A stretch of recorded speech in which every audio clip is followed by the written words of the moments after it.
देखिए, पहली तो बात ये है, जो एमएसपी हमारी डिमांड है, हमारी डिमांड ये है कि एमएसपी की गारंटी का कानून दिया जाए।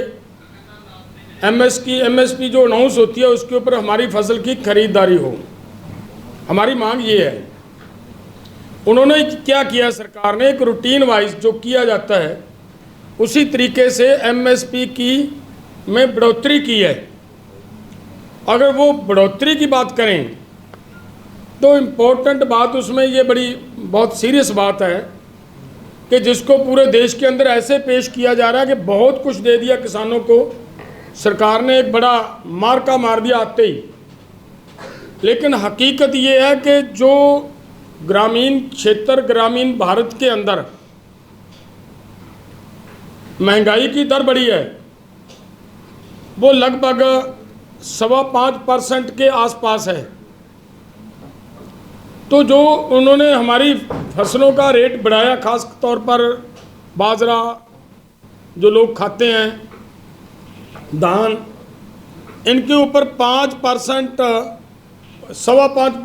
5% यही बढ़ोतरी की है।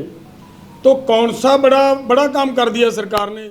जो उधर से रेट बढ़ा हुआ हमारा, जिसकी मार हमारे पूरे देश के लोग झेल रहे हैं, उसी के हिसाब से वो बढ़ी। लेकिन किसान को उससे अलग जो पेस्टिसाइड, जो फर्टिलाइज़र लेना पड़ रहा है, जो अलग से एक डीजल का अलग किसान के ऊपर बोझ पड़ता है, वो उसमें कहीं पे भी अकाउंट नहीं किया जाता। तो इसके हिसाब से ये कोई किसानों को देने वाली बात नहीं है। मैं तो ये कहूँगा कि ये तो किसानों के साथ एक तरह का, पूरे देश के किसानों के साथ धोखा है। देखिए, पहली तो बात ये है, जो एमएसपी हमारी डिमांड है, हमारी डिमांड ये है कि एमएसपी की गारंटी का कानून दिया जाए। एमएसपी जो अनाउंस होती है उसके ऊपर हमारी फसल की खरीदारी हो, हमारी मांग ये है। उन्होंने क्या किया, सरकार ने एक रूटीन वाइज जो किया जाता है उसी तरीके से एमएसपी की में बढ़ोतरी की है। अगर वो बढ़ोतरी की बात करें तो इम्पोर्टेंट बात उसमें ये बहुत सीरियस बात है कि जिसको पूरे देश के अंदर ऐसे पेश किया जा रहा है कि बहुत कुछ दे दिया किसानों को, सरकार ने एक बड़ा मार्का मार दिया आते ही। लेकिन हकीकत ये है कि जो ग्रामीण क्षेत्र, ग्रामीण भारत के अंदर महंगाई की दर बढ़ी है, वो लगभग 5.25% के आसपास है।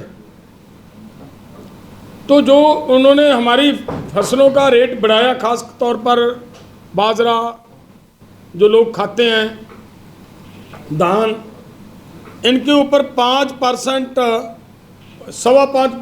5% यही बढ़ोतरी की है। तो कौन सा बड़ा काम कर दिया सरकार ने? जो उधर से रेट बढ़ा हुआ हमारा, जिसकी मार हमारे पूरे देश के लोग झेल रहे हैं, उसी के हिसाब से वो बढ़ी। लेकिन किसान को उससे अलग जो पेस्टिसाइड, जो फर्टिलाइज़र लेना पड़ रहा है, जो अलग से एक डीजल का अलग किसान के ऊपर बोझ पड़ता है, वो उसमें कहीं पे भी अकाउंट नहीं किया जाता। तो इसके हिसाब से ये कोई किसानों को देने वाली बात नहीं है।